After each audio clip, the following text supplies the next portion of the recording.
I don't see yet that we are recording. It's going now. Well, on behalf of ICF San Antonio and the Association of Change Management Professionals in Texas and ICF Austin, we want to warmly welcome you to this conversation. We're really excited about what Yuliya has to bring to this topic, but also to be able to just facilitate this conversation among change professionals all across Texas here. And I'm going to go ahead and share my screen and go over a few announcements before we jump into all the goodies of our conversation. So let me go ahead and do that, and we will get this show on the road here. I'm Carissa Gay, and I am the president of ICF San Antonio. And over the past 4 or 5 months, we have been in collaboration with ICF Austin and the Association of Change Management Professionals, talking about how can we bring our disciplines together, because really change management and coaching go hand in hand in helping organizations thrive. We're both looking at how can we help them navigate change, both from a people perspective as well as a process perspective. And so this series of webinars is really the first of multiple programming initiatives that we're putting together to talk about how we can come together in organizations in order to facilitate change. And our conversation today around becoming aware of bias is certainly a huge part of that. So today, want to warmly welcome you from all parts of Texas. We have over 100 professionals. Can you hear it? Joining us. Can you call into the Zoom thing though? With your phone? Yeah, call into the Zoom with your phone. Do you have that number? Yeah. Hold on, I gotta get it now.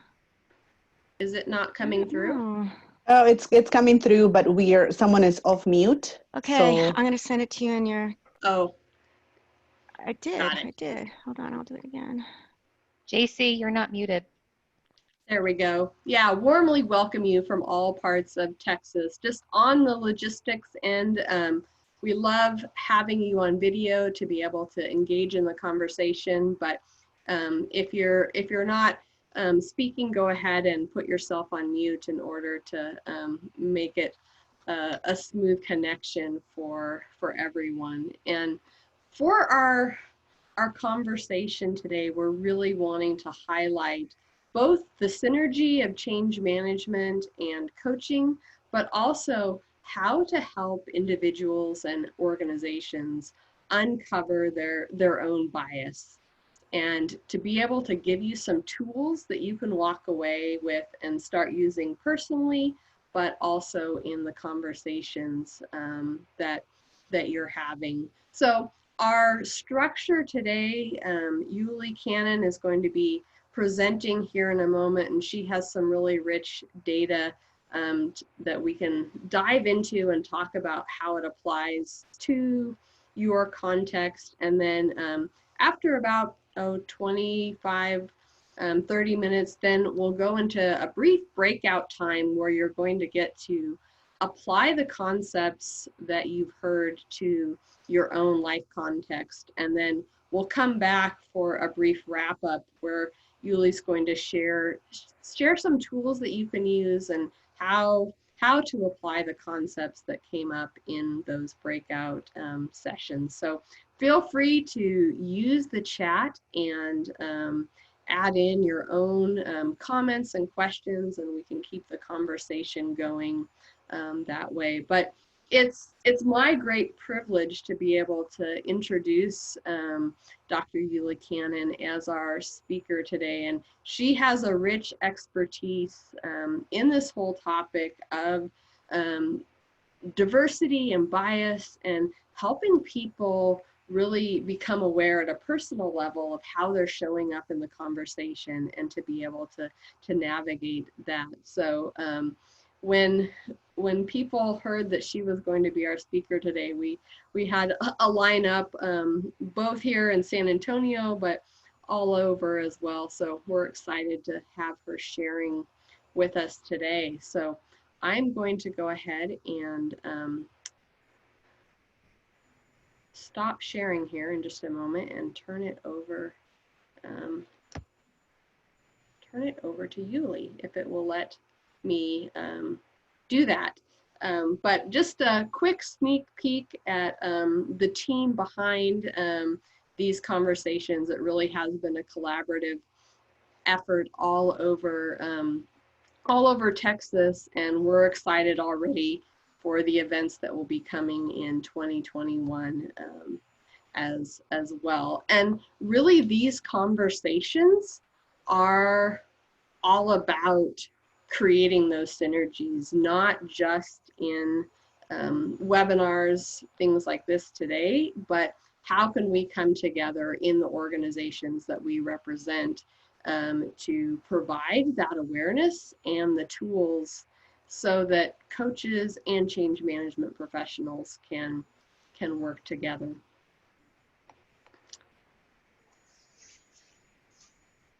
So with all of that, I will stop sharing my screen and turn things over. Yuli, take it away. Absolutely. Well, good afternoon, everybody. Hope everybody's having a good day. I know you're taking time away from lunch, from work. So good to see some familiar faces. Hello, those of you who I know or recognize. And those of you who I don't know, I hope it's certainly an opportunity to start the conversation and connect. I wanted to preface a little bit around the expertise and the boundaries of my expertise so you'll know where I'm coming from.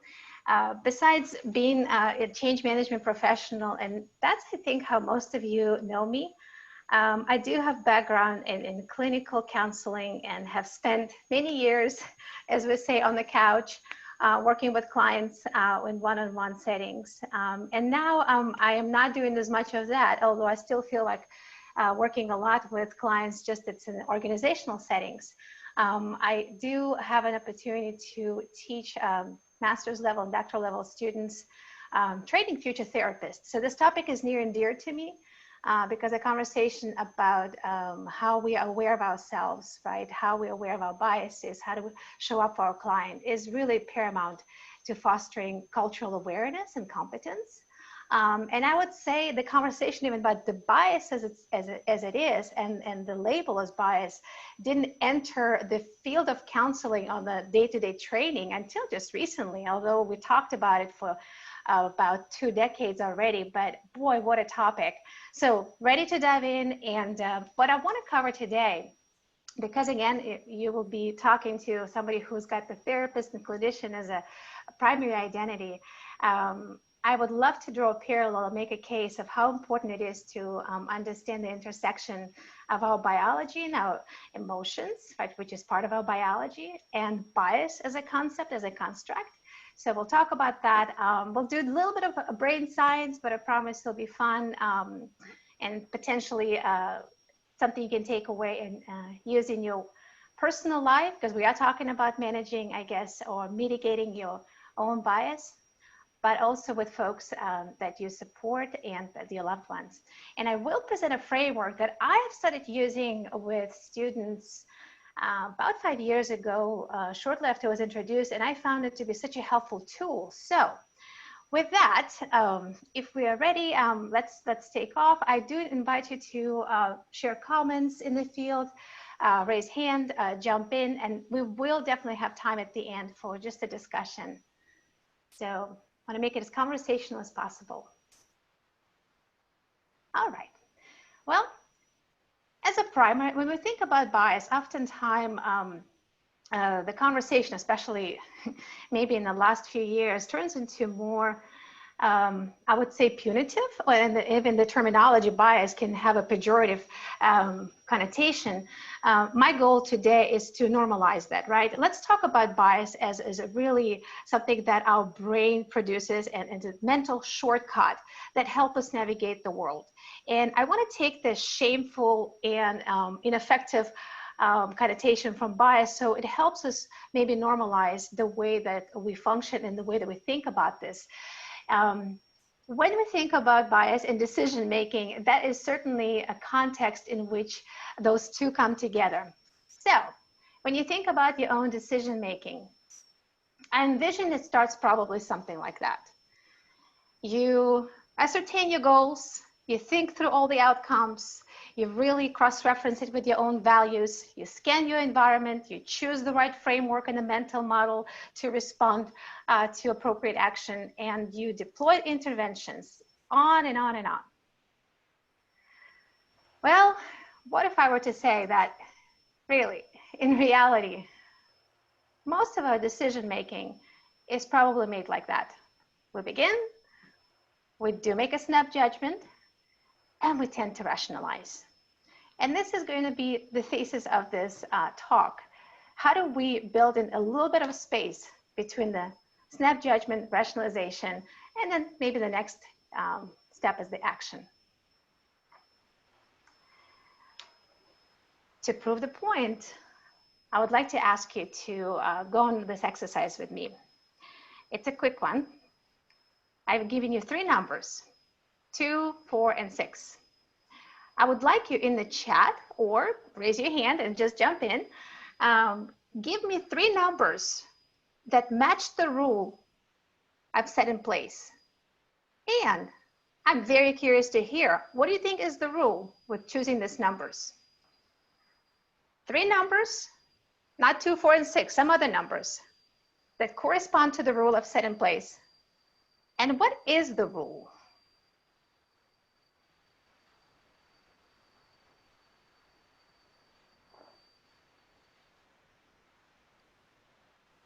Increase by 2, 3, 5, 7, 4, 8, 6, rule at 2, add even, and ascending, 20s, 3, 5, 8. Wow, some of you going by 2, 2, and okay, there's some sophisticated methodology there, 5, 10, 15, 22, 40, and the numbers 2, 4, 6, okay. So those of you who see the chats, there are a lot of rules in here, but I'm ascertaining that most of it is about increasing. There's a rule of 2. All right. Very good. Well, what if I did, that is 2 plus 4 is 6, 4. Oh, yeah. Some of you are getting really, really creative here, and this is amazing. What if I had to tell you, I just chose 3 ascending numbers. There's really no rule. You could have chosen 1, 1,000, 2,000. That would correspond probably to this rule, right? The point here is our brain makes very snap judgment based on a very, very limited amount of information. And it starts creating the rule. And that's kind of what I've shown to you, how we think and how we make decisions on average. We see the data, we make snap judgments, and we rationalize the data. So any of those rules could have worked. Well, what does it really mean when we think about this rule and our brain? I guess the number one thing, we've got to get at the definitions out of control. So we're all talking about the same thing. I have started with a message about unconscious bias being the mental shortcut. And it's truly the way I've been teaching students to understand that unconscious bias is the attitude or stereotype that affect our understanding and perception of the world that's beyond our awareness, right? It happens unconsciously. And it's very much wired in our biology, which is what we'll talk a little bit about when we understand the fundamental principle of how our brain functions. So mental shortcut has been a terminology I loved using with my students because it also helped with putting this shameful connotation around bias. Are you biased? Because we often, and let's admit it, hear bias and racist in the same sometimes sentence, which is not the case, really. So starting to work with students, I really quickly realized to help them be more effective, to show empathy, to be genuine. And it's not just to create this one-sided dialogue, but making sure that their clients are reciprocating. We really needed to understand, how do you create this environment that your clients are feeling your active empathy, right? And the mental shortcut is something has helped me to normalize this experiences that my students had. So I encourage you to think about that as well and see if it helps you. But if we think about our brain, leveraging this unconscious pathways to, well, let's not call them pathways, the unconscious ways, we don't know what those are, to navigate the world. What is the percentage of your brain that you think that operates on the unconscious awareness? So I believe it's a poll question, Carissa. So yes, we have that poll coming up now, so everyone can go ahead and put in their selection.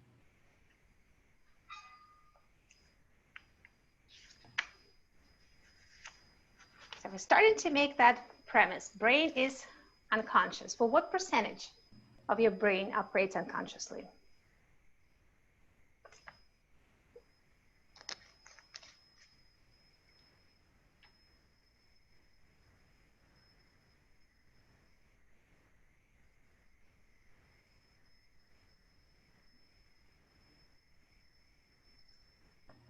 All right, 20 more seconds and we'll close the poll.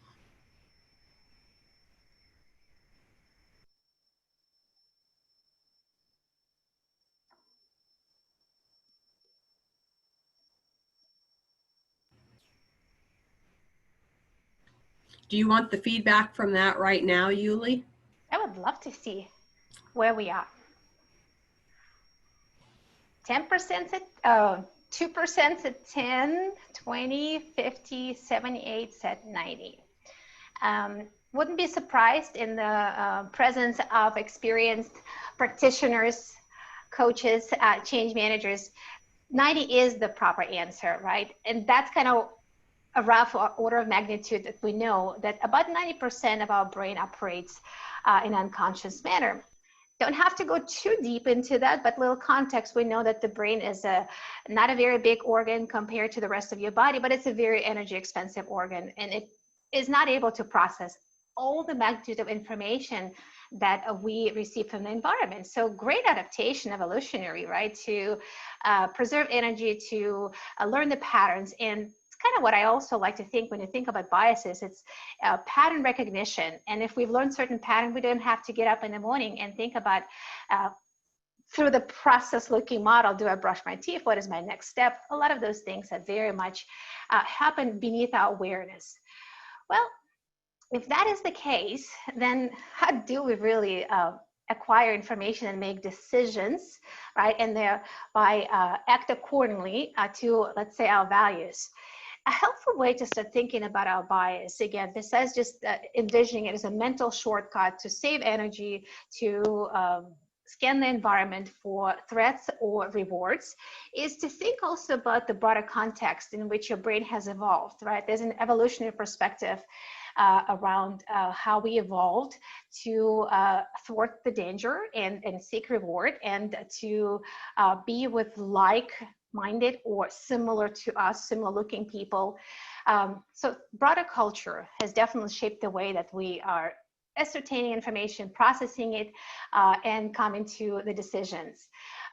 So culture, environment. But the other piece that I think is also important to start thinking about is that the internal emotional processes, how we are wired, that biology that we talk about, is very important and unique variable that we wanted to start peeling off a little bit. We may not completely understand, because I can tell you, being in the field of therapy, many of the conditions, we don't know their etiology. We may know a particular area in the brain that may be associated, right, with various psychological misfortunes, but we don't really know the etiology. However, what we do know is that your cognitive style, your psychological traits, your emotional, I don't want to use the word control, but your emotional agility, let's use that, emotional flexibility will also have an influence in what goes into this internal book of rules, right? We all navigate this world with our internal book of rules that has been shaped. And we know, and you probably, if you've attended a previous conversations about, you know, perceptions of people, about the bias, right? And where Patricia was talking a little bit about how she was perceived within a new environment coming from New York. By the way, Patricia, I'm not sure if she's on the call.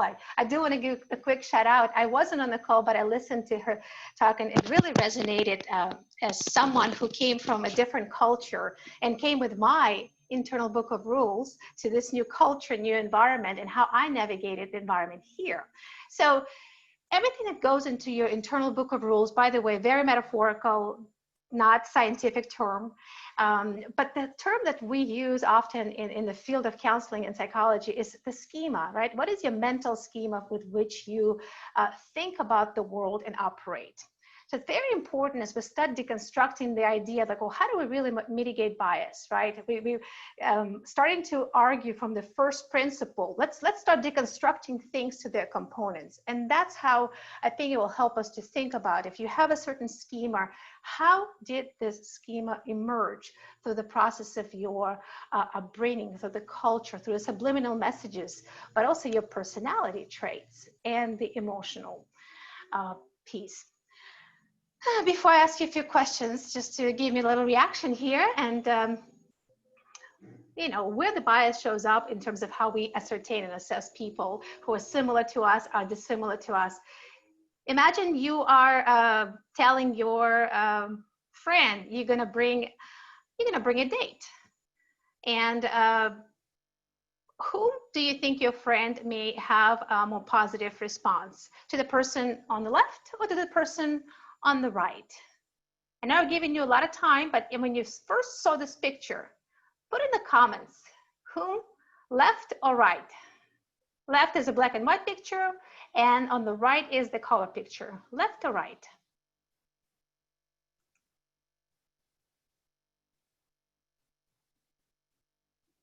Depends on the friend. I love it. Absolutely. Left, I think.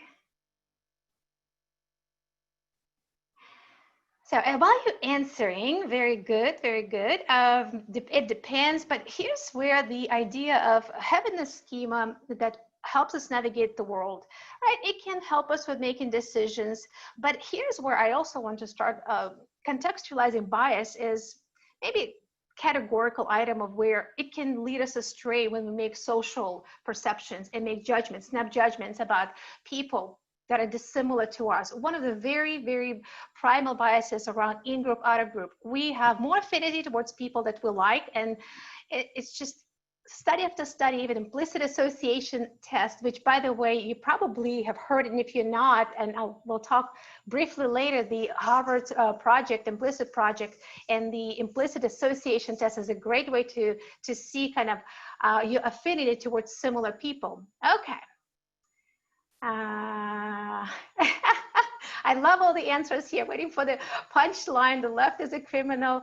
Okay, I've taken you astray quite a long way, but I wanted to enter the conversation around bias and contextualize when we talk about social perception, because I think that's where it can be a little bit more dangerous.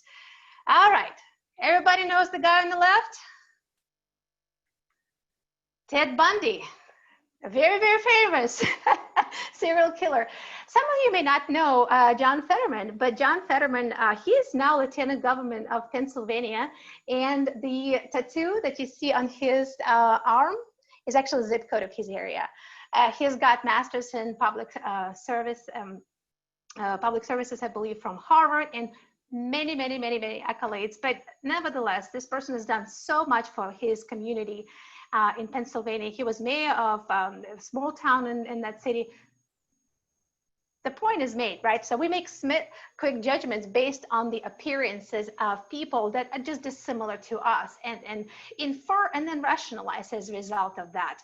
And that social perception, I think, is an important part for us to start thinking about. If we are wanting to make better decisions, some of them are just impacting you in your life, and we'll talk certainly about where it's beneficial for you to assess how you're making those decisions. But again, it's how is it impacting other people? And that's also the area where I've been practicing with my students, right?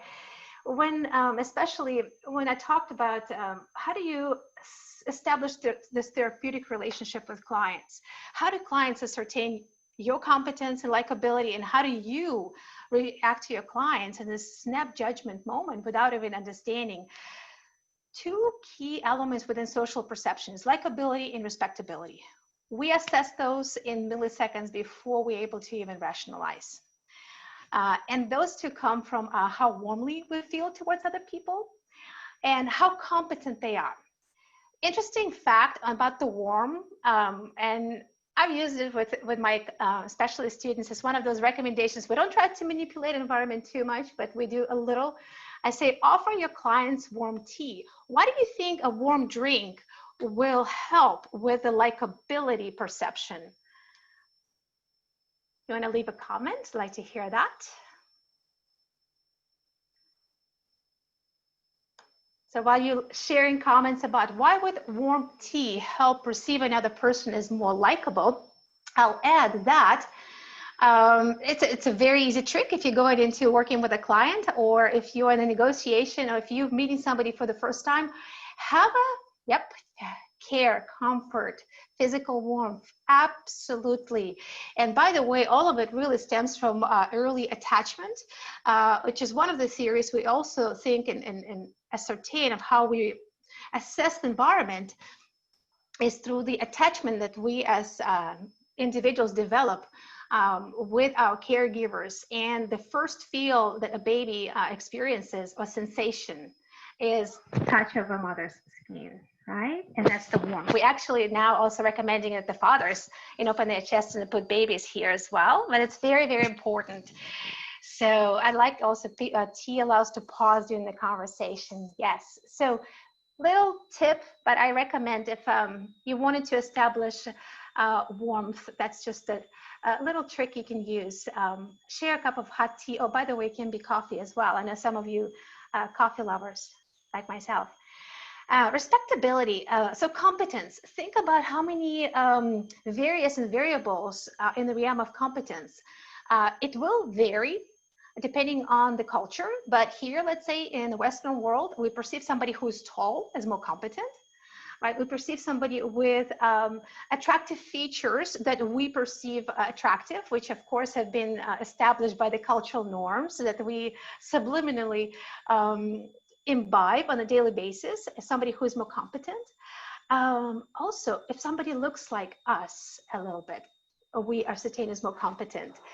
One way to think about that, and we do this in training young therapists, when their clients come to their office, right? First of all, the environment needs to be neat, but it does help to have a few of the shingles. Not to say that, look, I have all of this credibility, but it's just to subliminally encourage the client to think about their competence, and it doesn't have to be overwhelming. The other piece, accents. Some of you might have noticed not a very heavy Texas accent from me, and that is another variable that we often respond to. If our accents are dissimilar, we automatically assess that competence in a slightly different fashion.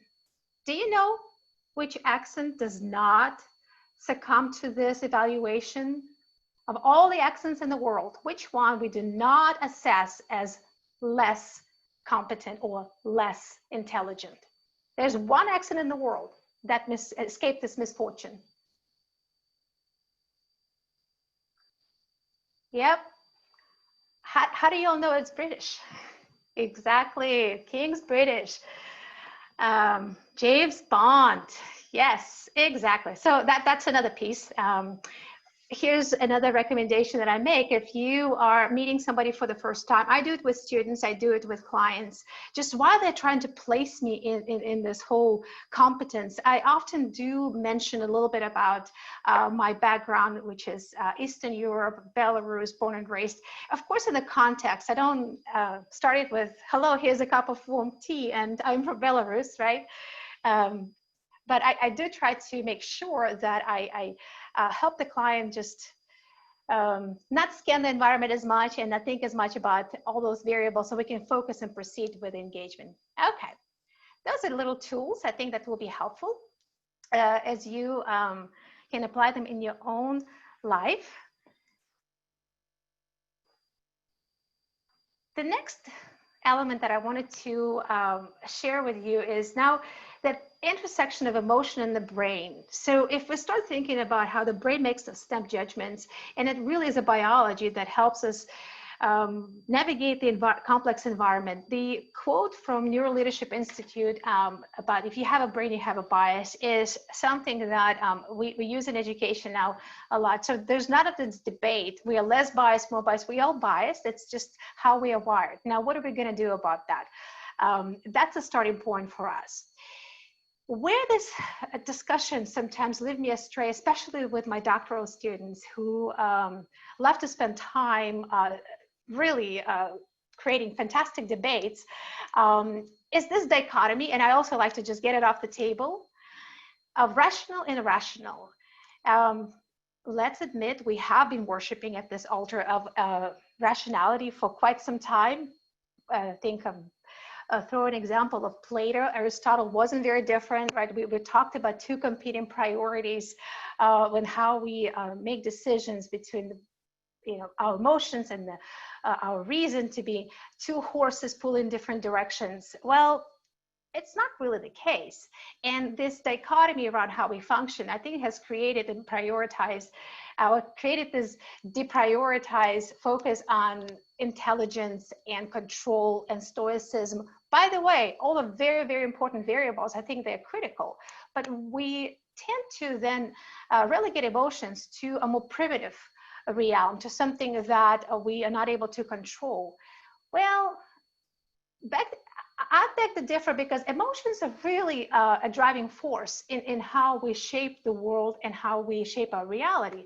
So I would encourage to start embracing and understanding what they give us and how they shape the way that we are experiencing people and our bias. So it leads us to the another example that is directly related to our brain, the negativity bias. And this particular bias is more related to the fundamental principle of how the brain is wired. As complex as it is, we do know today that it works on two systems. It's trying to constantly avoid the threat and trying to attract the reward. So really, it's a seesaw when you think about the brain. Yet, there's a big distinction. The pathways to process threat are much, much bigger. It's like, think about this pathway, this highway. I don't know, if we were in Germany, it'll be an Autobahn. You flying there, 120 kilometers an hour. However many miles, I think, 80 miles an hour. And the reward system, it's a small path in your brain. So subtler, positive emotions, good experiences, they don't register as grand, as pronounced as the threats. So as we start thinking a little bit about culturally what we have taken in and what is out of norm, people that look dissimilar to us, people that have different skin color, people who have different accents, right? And that internal book of rules and your schema is going to go on and on and on. So basically anybody who looks dissimilar than you, who talks dissimilar than you, who have different values, and your brain is going to react to that because that threat pathway is much stronger. The other, I guess, argument to start prioritizing emotions is to understand that only 4% of your brain is given to this area that we worshipped for so long, and it's an important area, don't take me wrong, prefrontal cortex.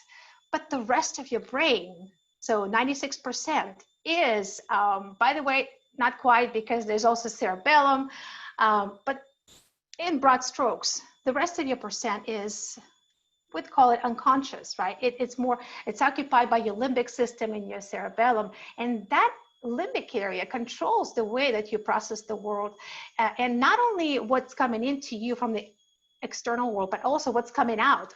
What thoughts are generated through your mind, because by the way, the limbic system doesn't have a visual, so it doesn't distinguish, is it a thought, is it a threat, right? So it's very important to understand and just start looking at, if we are learning to prioritize emotions, if we are learning to regulate our emotions and give them name, the better we care about elephant, which using Jonathan Haidt's metaphor, the elephant and the rider, the better our elephant is going to help to take our rider, our prefrontal cortex, our rational part, that if we were to simplify, in the direction of our values, in the direction of connection, in the direction of mitigating the bias that we may unconsciously experience, but then act on it accordingly.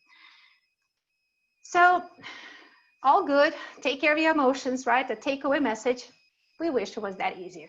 That elephant is so big, and your emotional area and your limbic area is also has a mind and area of its own that you can't just control. But it's very important that we learn to put the brakes. Studies have shown that putting the brakes is associated with activation in the area of your prefrontal cortex. So we're back to that, let's call it rational part of your brain. It's called ventrotegmental prefrontal cortex. Ventrolateral, my apologies, ventrolateral prefrontal cortex. The area associated with inhibition and with control. The more you can start managing your emotions, the more you can put the brakes, right? The more you can help with mitigating the bias, because without the area activation, you are much more likely to make the snap judgment and follow through on this decision that you've made. Again, another caveat, all sounds good, manage your emotions. Well, putting the brakes and manage your emotion takes a lot of energy. Remember, your prefrontal cortex is this 4%, very small area, and it depletes very easily. Which, by the way, if some of you haven't had lunch, you're tired, you're probably tired of hearing me talk about emotions by now. You might be checking your emails, which is normal. You've heard me for 20 minutes already or more. That's your brain. It does that, and you deplete your prefrontal cortex when you multitask, when you suppress your emotions, or when you have too many distractions around you, or when there's monotony. So that's where having a little spontaneity is good, whether you do it in your life, in your work, and also don't make decisions when you're hungry. I think all of us know, don't go to the store when you're hungry. Yeah, don't make decisions when you're hungry, and don't have an interview. Speaking about professional life, if you haven't had lunch, or thinking that your interviewer had lunch and making an assumption, so have that interview in the morning. All jokes aside, the reason why we want to start understanding and really managing our emotion, and as we go into breakouts here in a minute, I want you to reflect, how do you manage emotions? You've got to have a system to do that, right? I can tell you, go meditate. I don't do it very well, to be honest with you. It's just one of those things I know is good for you, but that's not the only way. We first have to start with understanding that if you manage your emotions and if you activate this ventrolateral prefrontal cortex area, remember 4% area, you are more likely to be less biased. And I'm using it so loosely because we're all biased, it's normal. But you are more likely to pause and think about your reaction. Well, here's the thing, you're pausing, you're making the decision and discerning of, oh, am I reacting to this rationally? The challenge with also identifying how you're feeling is not having the labels, right? So we got to have labels for our emotions. Besides, of course, the sad, glad, okay, fine. Fine is not emotion. I always tell my students, no. You have to have a label and a framework to understand your biases. So there are over 150 that we've counted, I think, so far from my latest research. Don't know about you. There's no way I can remember 150 biases in a definition, and I don't think it's useful. I like mnemonics. So when the Neuro Leadership Institute, with collaboration of a very renowned neuroscientist, Dr. Matthew Lieberman, came up with this model, I grabbed it and I've been using it with my students because I think it also helps us. We process reactions to certain situations, and we do a lot of role plays. We start thinking about, well, what category of biases this can be. SEEDS model is that framework. And what the SEEDS model does, it just categorizes our biases into these big buckets. Similarity, like we talked about, people like me are better, simply stated, meaning that's just how we are wired to perceive. You know, we are much more inclined to like somebody unconsciously if they're similar to us. Experience bias, right? That's when we are thinking about some information that's readily available to us. If something seems familiar, we saw that somewhere, oh, that must be accurate, right? Start thinking about something like confirmation bias, very strong one to deal with, and or availability bias or anchoring bias, right? We can be anchored in the first choice that we saw. Experience bias. So this is for sometimes, again, I often have in these conversations, encounter folks who say, well, I'm not as biased, or I am less biased because. I say, well, it is actually called bias blind spot. So it's very important to also understand that it's natural to want to be right. We all want to be right. It's difficult when people present counter argument.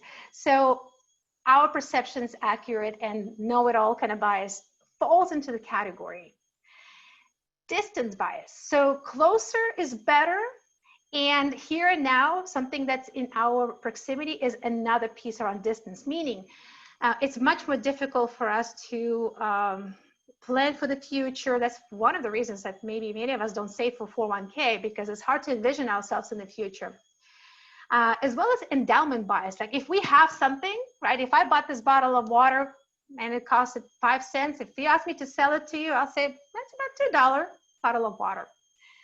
And the last one is safety. So safety really goes to our perception of that threat and reward that we talked about around the brain. Losing things are very difficult. Loss aversion is a very, very strong bias that we have. Sunk cost fallacy, which is one of the other, just a few examples. So as we talked about the buckets of emotions and how you can start thinking, prioritizing emotions, and we give you this framework. The next step is, I believe, the breakout session.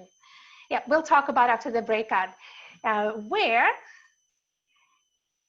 you will go and do an assessment of how really do you process emotions. And when you come back, it wouldn't take long. I'd like to put it together and give you the tools of how do you work with both and synergize them for just a more effective way to mitigate bias.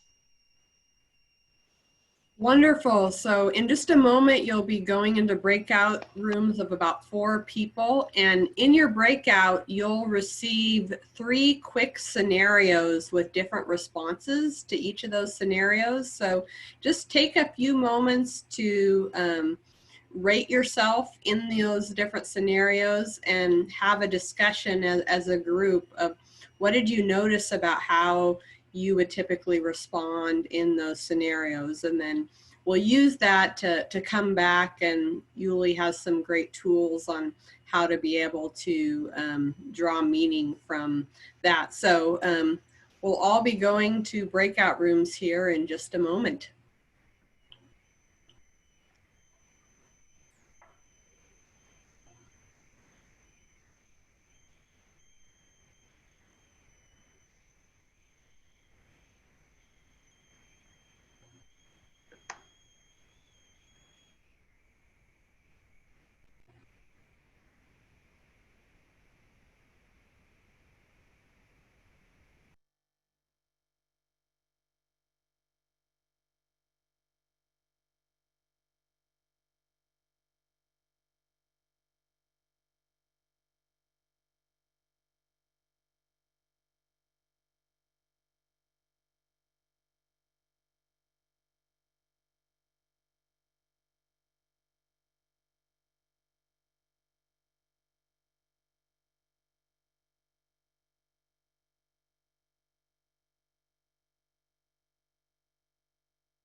Is anybody, can anybody hear me?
Don't have the questions.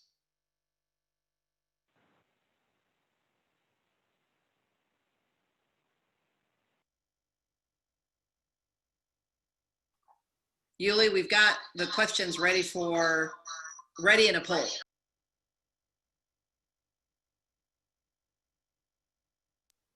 You're on mute, Yuli. And why does it do that? Okay, I'm going to reshare my screen. All right. If the question's on the poll, so here's probably the world's shortest survey you're going to do about your emotional flexibility, because remember, we've got to learn to inhibit our limbic system and strengthen our prefrontal cortex. So your emotional regulation is important here, but So we're not doing the let's see how you deal with them. Question. Yuliya, Yep. you can go through the questions. We'll put the poll up now. Okay, fantastic. So if you see questions in the poll, the questions are, oh, okay, fantastic. So choose A, B, or C, 1, 2, or 3 of how you respond. And write down for yourself. First will be A, second B, third C.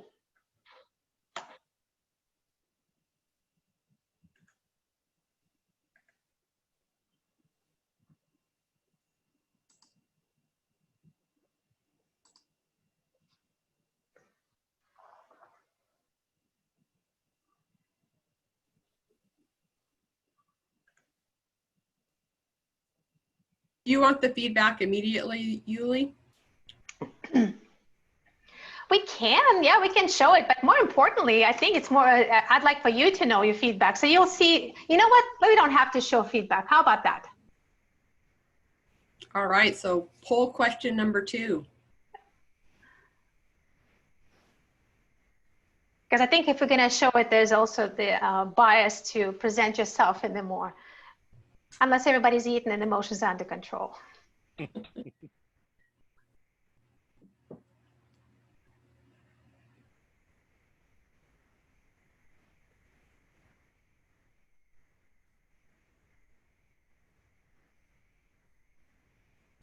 Some of them are very hypothetical. You may not have a 3-year-old child, but just think on average.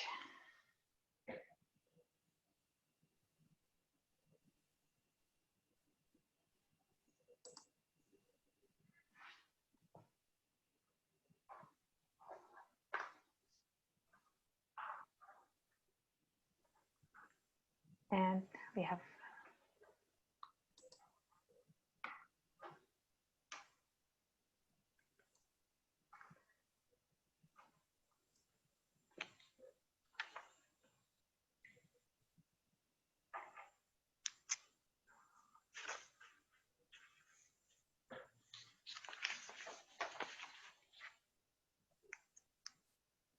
Hey, Yuli, we don't Yep. have question number 3 in the poll. For whatever reason, it didn't come through the chat. So No we'll problem. just have to get everyone's response in the chat. No problem. And again, if you don't want to respond, this is really for you. I'll give you the consequences, and unfortunately, you are the one who's going to be left with them. So just mark for yourself A, B, or C. You're going through a painful romantic breakup. Is your response A, B, or C? And by the way, if you're not going through one right now, this might be, again, the distance bias may be at play. Think about an average. I love somebody say, my brain says C. Yes, there's a social desirability bias. By the way, this instrument is, I wouldn't call it valid and reliable. So it's not built for account for social desirability. This is a quick test to ourselves. That's why we're not sharing too much.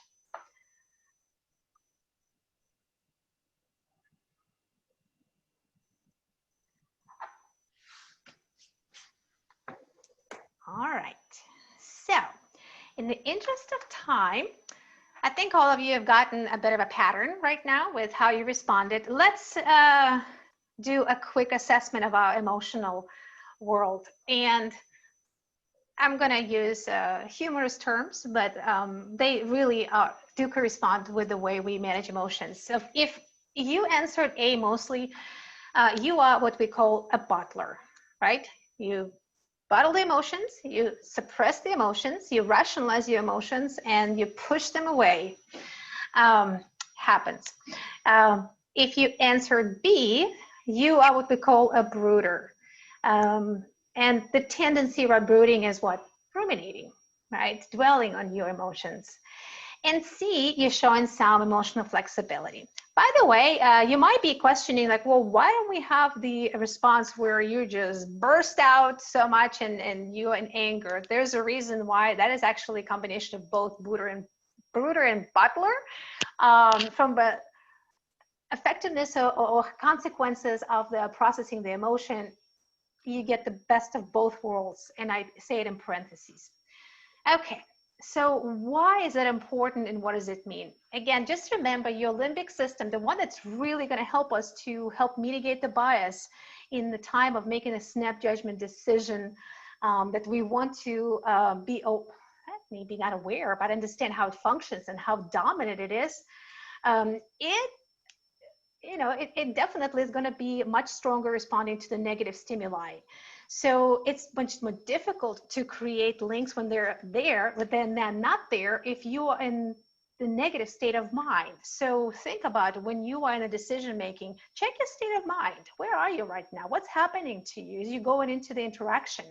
If you are feeling overloaded, stress, suppression of emotion, most likely you're going to tend to be taking this Autobahn pathway of negative emotion, right?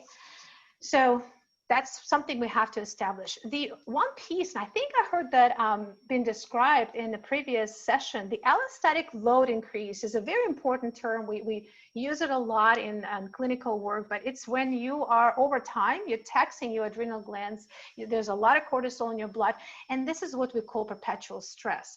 By the way, little clinical segue, the other piece that adds to that, if you're in an environment of uncertainty and lack of control, hello COVID, we have probably, a lot of us have a lot of the allostatic overload right now.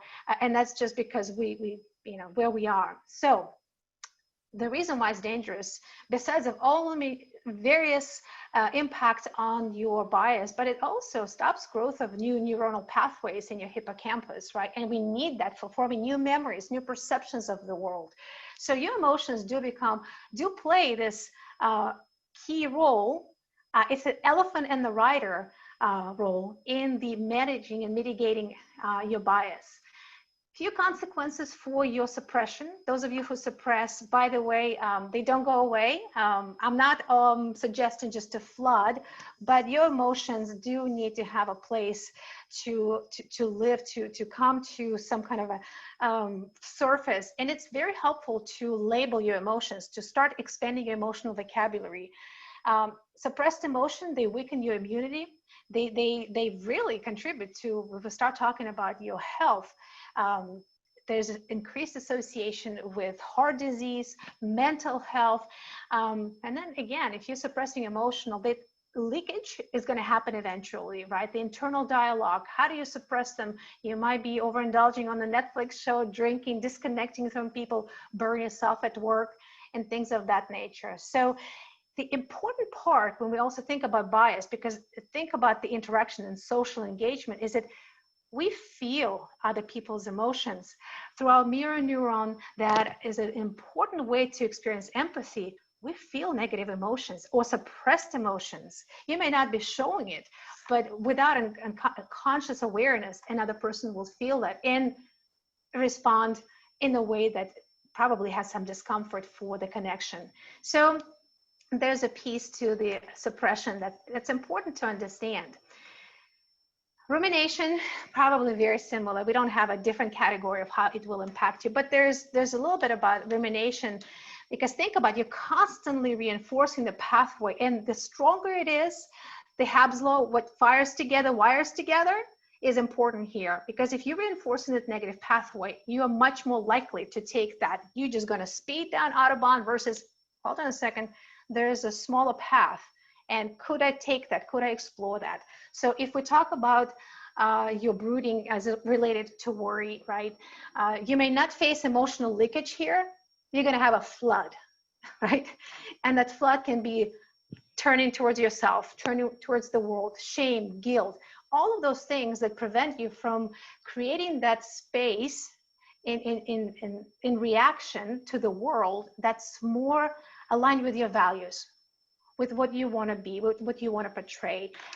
Again, I would always say that important caveat, it may lead to mental health disorders like depression and anxiety, because think about, what are you reinforcing over time?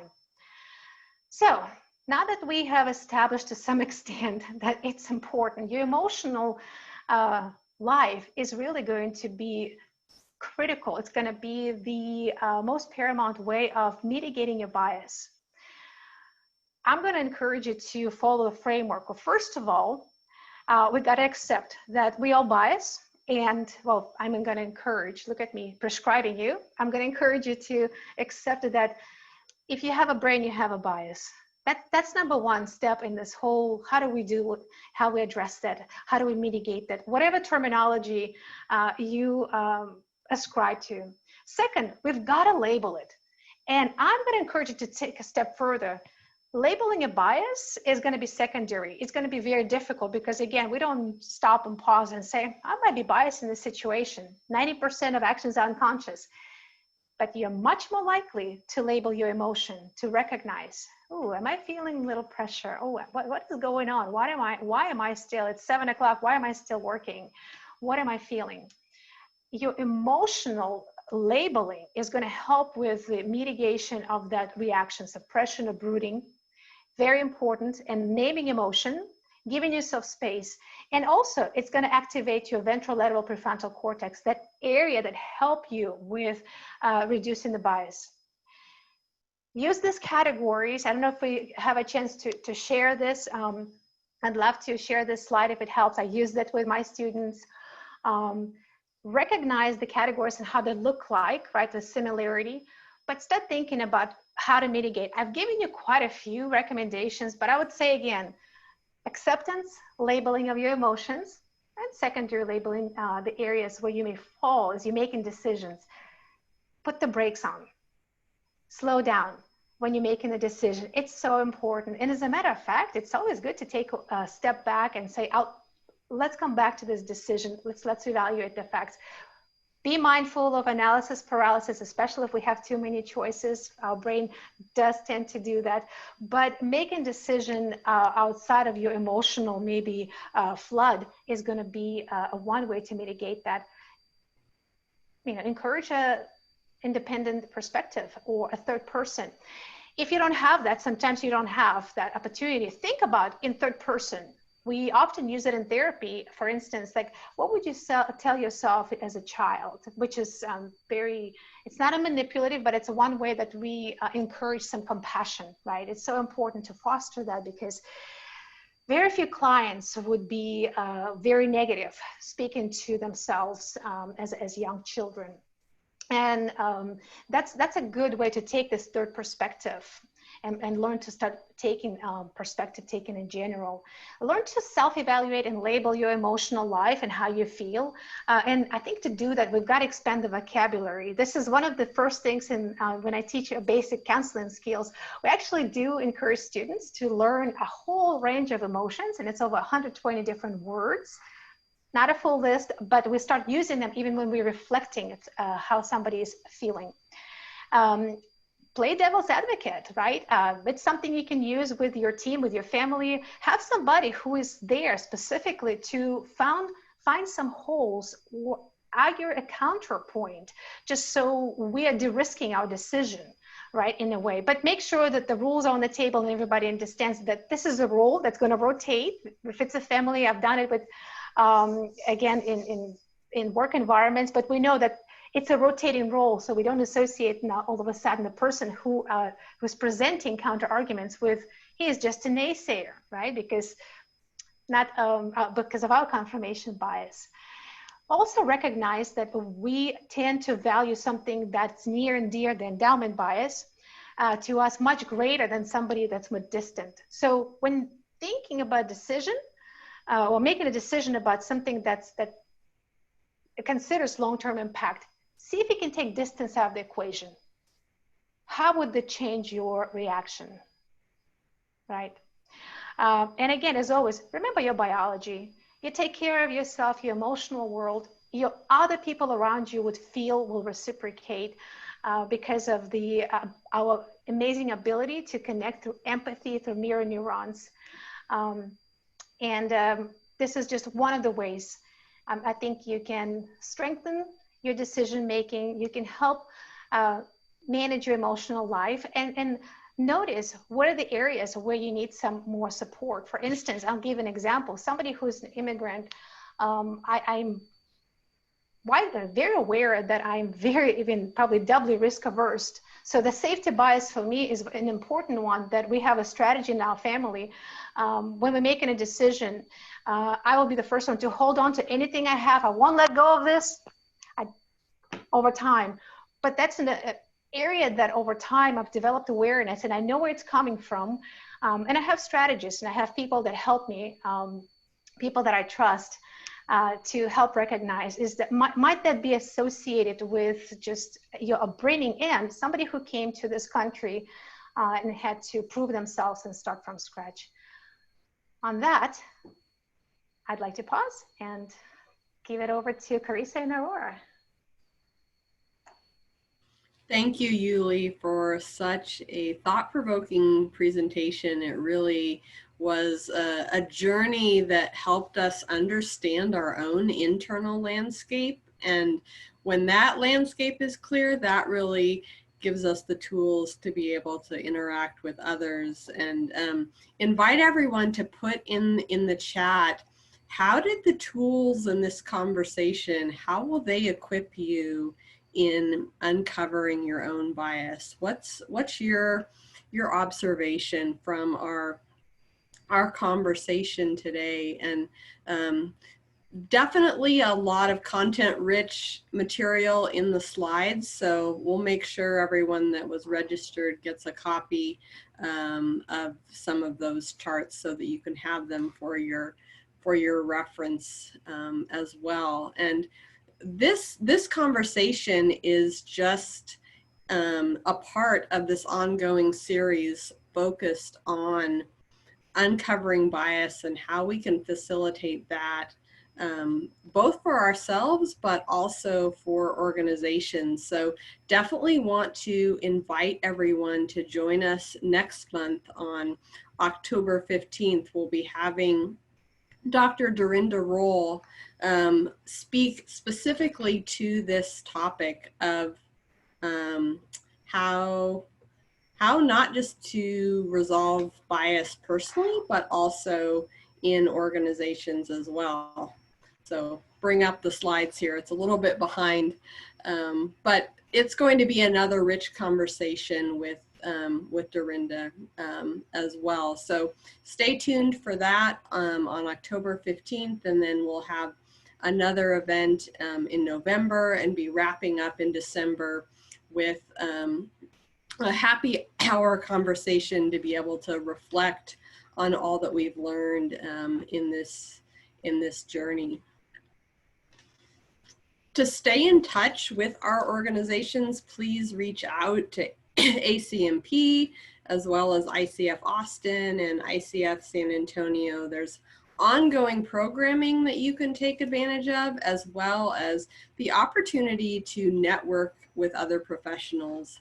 What I really appreciated about today was just seeing the common language that we have, that we really were on the same page in terms of how we're recognizing these things in ourselves, but then being able to provide those tools for others as well. So we would love to partner with you and be able to work together as we serve organizations on these really important topics. So Aurora, are there any last announcements before we wrap up here?